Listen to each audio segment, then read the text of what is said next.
Assalamualaikum warahmatullahi wabarakatuh. Baiklah, di video pembelajaran kali ini kita akan membahas mengenai materi ekuitas. Materi yang pertama yaitu mengenai definisi ekuitas. Dari mana kita ketahui ekuitas ini termasuk ke dalam 5 kelompok utama, yaitu yang pertama aset, yang kedua liabilitas, yang ketiga ekuitas, yang keempat pendapatan, dan yang kelima itu beban. Nah, di mana ekuitas ini adalah kekayaan bersih dari perusahaan yang telah dikurangi dengan liabilitas atau berbagai beban yang harus dikeluarkan oleh perusahaan.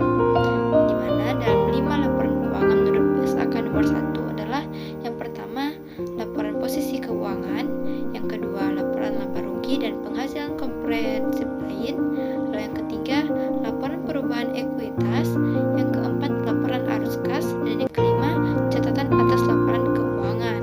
Nah, berdasarkan proses pengerjaannya yang terlebih dahulu dikerjakan yaitu yang pertama laporan laba rugi dan penghasilan komprehensif lain. Nah, di sini terdapat 3 informasi penting dalam laporan laba rugi dan penghasilan komprehensif lainnya, yaitu yang pertama laba atau rugi tahun berjalan yang didapati dari selisih pendapatan dan semua beban. Lalu yang kedua penghasilan atau rugi komprehensif lainnya.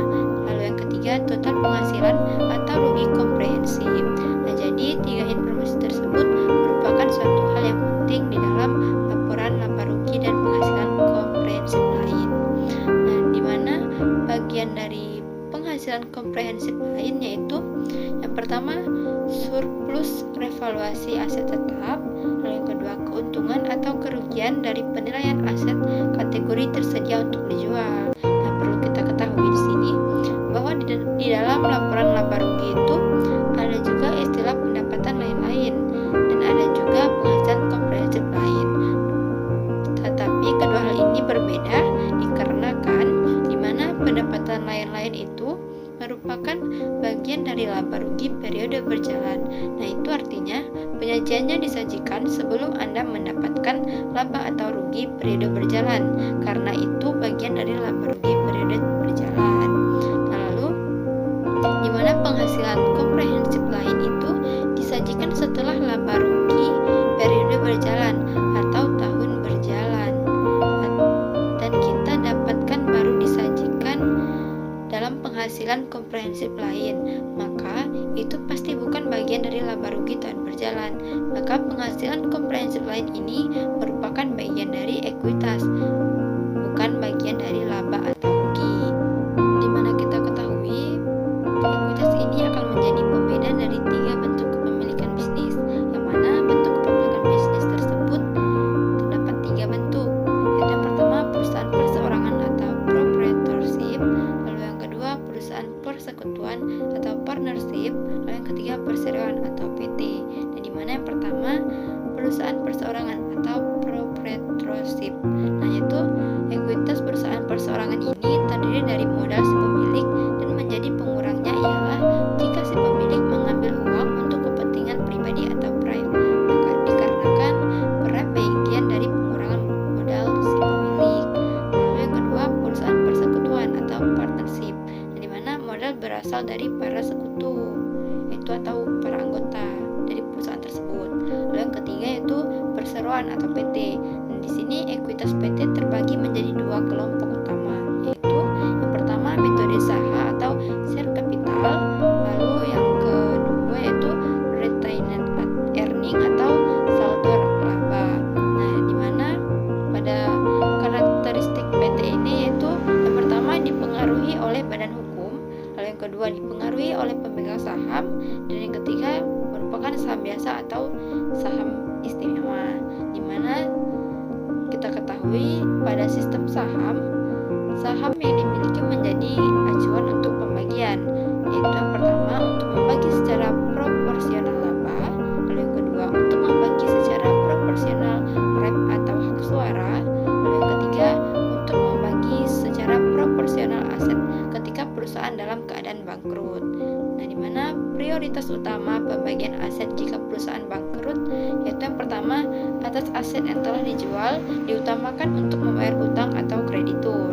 Lalu yang kedua kemudian saham istimewa. Selanjutnya pemegang saham biasa jika masih tersisa, karena ini sebagai risiko bagi pemegang saham biasa.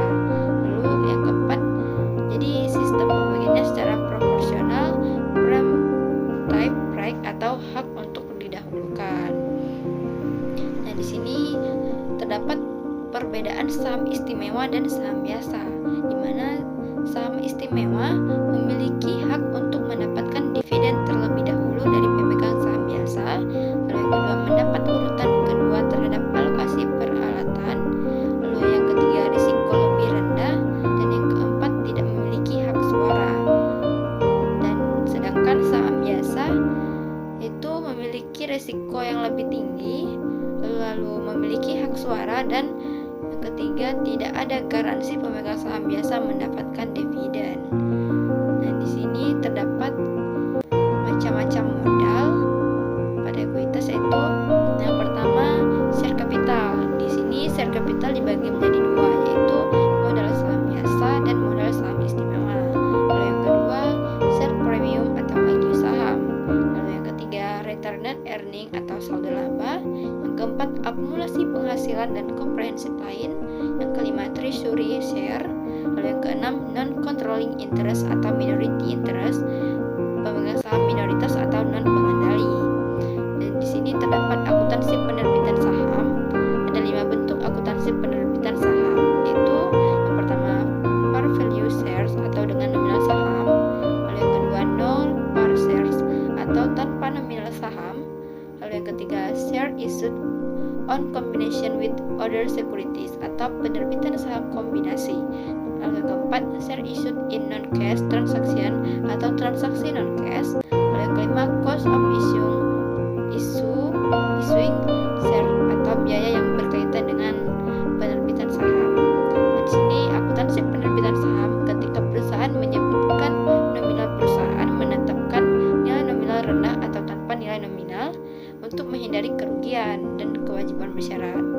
Nah, saham ini diterbitkan melalui paketan atau bersama dengan saham yang lain. Nah, di sini ada cara untuk memisahkan mana saham biasa dan mana saham istimewa, yaitu proses pengalokasian. Proses pengalokasian ini menggunakan 2 metode, yaitu pertama, metode proporsional, itu digunakan ketika 2 harga pasar saham, baik saham biasa dan istimewa, keduanya itu diketahui. Lalu yang kedua, metode incremental. Ini digunakan ketika hanya salah satu harga pasar saham yang diketahui. Dan di sini penerbitan saham untuk transaksi non-cash, itu misalnya pertama, menerbitkan saham untuk memperoleh tanah atau menggunakan nominal nilai yang paling wajar. Lalu yang kedua, menerbitkan saham untuk membayar jasa. Lalu yang ketiga, menerbitkan saham untuk memberikan bonus.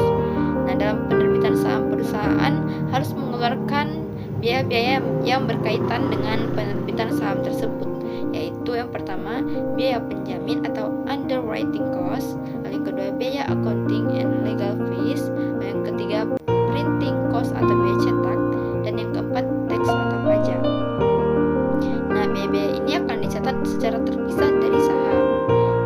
Lalu yang selanjutnya mengenai requisition of shares atau treasury share yang menjadi dasar perusahaan membeli kembali saham yang beredar. Nah, di sini yang pertama, pembeli siluman atau untuk membentuk harga pasar. Yang kedua, bisa meningkatkan earning per share. Lalu yang ketiga, untuk memberikan bonus kepada karyawan yang berprestasi. Dan yang keempat, untuk menyingkirkan pemegang saham yang tidak disenangi. Di sini metode yang digunakan yaitu yang pertama, metode harga perolehan, dan yang kedua, metode nilai nominal. Di sini treasury share akan mengurangi equity. Nah, di sini mengenai menjual kembali treasury share tersebut, ada 2 kemungkinannya, yaitu yang pertama, di atas harga perolehan, dan yang kedua, di bawah harga perolehan. Ketika kita melakukan penjualan treasury share, baik itu di atas harga perolehan maupun di bawah harga perolehan, akan meningkatkan total aset dan ekuitas. Hal tersebut yang mempengaruhi peningkatan modal adalah jumlah saham yang beredar. Dan di sini treasury share dilakukan bukan untuk menghentikan saham, melainkan akan dijual kembali atau diterbitkan kembali. Nah, di sini terdapat fitur-fitur yang berhubungan dengan saham istimewa, yaitu yang pertama keistimewaan dalam hal dividen, yang kedua dividen untuk saham istimewa jumlahnya tetap, yang ketiga bersifat kumulatif, keistimewaan ketika terjadi pembagian dari aset ketika dialokasikan, yang keempat perpaduan antara obligasi dan saham atau dilunasi lebih cepat, dan yang kelima yaitu tidak ada hak suara. Baiklah, sekian video pembelajaran